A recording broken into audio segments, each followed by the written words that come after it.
Student ভিসায় আপনি আবেদন করতে হলে সর্বনিম্ন ইন্টারমিডিয়েট পাস লাগবে আপনাকে, ঠিক আছে? ইন্টারমিডিয়েট পাস থাকলে আপনি স্টুডেন্ট ভিসায় আবেদন করতে পারবেন। তবে আপনাকে জাপানিজ ল্যাঙ্গুয়েজ লেভেল N5 সর্বনিম্ন কমপ্লিট করতে হবে আবেদন করার জন্য। তো এই ক্ষেত্রে আপনার খরচ হবে 9 লক্ষ টাকার মতো, বা তার একটু কম অথবা একটু বেশি লাগতে পারে বর্তমানে। কারণ স্টুডেন্ট ভিসায় একটা টিউশন ফি বলতে একটা কথা আছে, 1 বছরের অগ্রিম টিউশন ফি পে করে তারপরে জাপানে যাইতে হয়, ভিসা আবেদন করতে হয়, এই প্রসিডিউর মেনটেন করতে হয়। তা আপনার যে টিউশন ফিটা 1 বছরের, সেটা 7 থেকে 7.5 লক্ষ টাকার মতো হবে বর্তমান সময়ে। আর আমাদের যে প্রসেসিং ফি ল্যাঙ্গুয়েজ শেখা থেকে শুরু করে 1,20,000 টাকার মতো হতে পারে, ঠিক আছে? এর মধ্যে স্টেপ বাই স্টেপ আপনাকে পেমেন্ট করতে হবে। তবে অবশ্যই আপনাকে ব্যাংক স্টেটমেন্টের একটা প্রিপারেশন রাখতে হবে। সেটা হচ্ছে 18 লক্ষ টাকা সর্বনিম্ন আপনাকে দেখাইতে হবে। আর একজন আপনার গ্র্যান্টর লাগবে অবশ্যই, ফার্স্ট ব্লাড যারা আপনার বাবা মা ভাই বোন এরকম হইলে ফার্স্ট ব্লাড দিয়ে আপনি আবেদন করতে পারবেন। এটা সবচেয়ে ফলপ্রসূ হয় আর কি স্টুডেন্ট ভিসার ক্ষেত্রে। তো এখানে কয়টা বিষয় নিয়ে কথা বললাম: গ্র্যান্টর, ব্যাংক ব্যালেন্স, তারপর আপনার ল্যাঙ্গুয়েজ, ইন্টারমিডিয়েট পাস, ঠিক আছে? এইরকম হলে আপনি আবেদন করতে পারবেন। আর অবশ্যই সলিড একটা আপনার ব্যাংক ব্যালেন্স যদি থাকে, আপনার বাবা মা অথবা আপনার ফ্যামিলির যে কোনো একজন যদি সলিড একটা পেশায় নিয়োজিত থাকে, সেই ক্ষেত্রে সাকসেস রেটটা সবচেয়ে বেশি আসবে। আর যদি উল্টাপাল্টা হয়, এক্ষেত্রে বর্তমানে অনেকভাবে অনেক ফেক ডকুমেন্টস অ্যাম্বাসিতে যাচ্ছে, সেসব বিষয়ের কারণে রিজেকশনের পরিমাণও হচ্ছে। ম্যাক্সিমামই ব্যাংক স্টেটমেন্টে রিজেক্ট হচ্ছে, ঠিক আছে?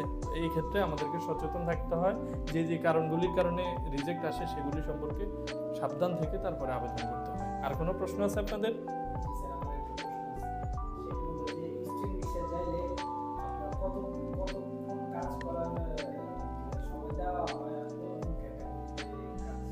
আচ্ছা আচ্ছা, বুঝতে পারছি। আসলে স্টুডেন্ট ভিসায় গেলে ক্যাটাগরিতে কাজ করার বিষয়টা না, আসলে পার্ট টাইম জবের একটা বিষয় থাকে। পার্ট টাইম জব আপনি করতে পারবেন অফিসিয়ালি সপ্তাহে 28 ঘন্টা। এটা জাপান ইমিগ্রেশনের রুলস। স্টুডেন্ট যারা যাবে তারা 28 ঘন্টা কাজ করতে পারবে, ব্যাচেলর আন্ডার গ্র্যাজুয়েটের যেই ভিসাগুলা ওগুলোর জন্য।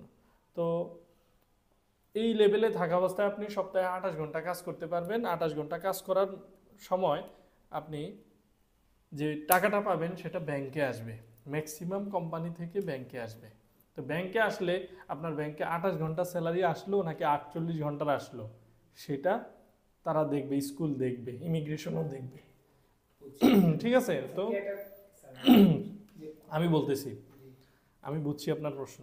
সেটা হচ্ছে কোন কোন সেক্টরে আপনি চাকরি করতে পারবেন, আপনি স্বাধীনভাবে চুজ করতে পারবেন। অথবা আপনি যেখানে, অনেক ক্ষেত্রে অনেক এলাকার মধ্যে চাকরি পাইতে একটু ঝামেলা হয়, কারণ আপনাদের ল্যাঙ্গুয়েজটা দুর্বল। N5 করে যাচ্ছেন না, ল্যাঙ্গুয়েজ অনেক দুর্বল।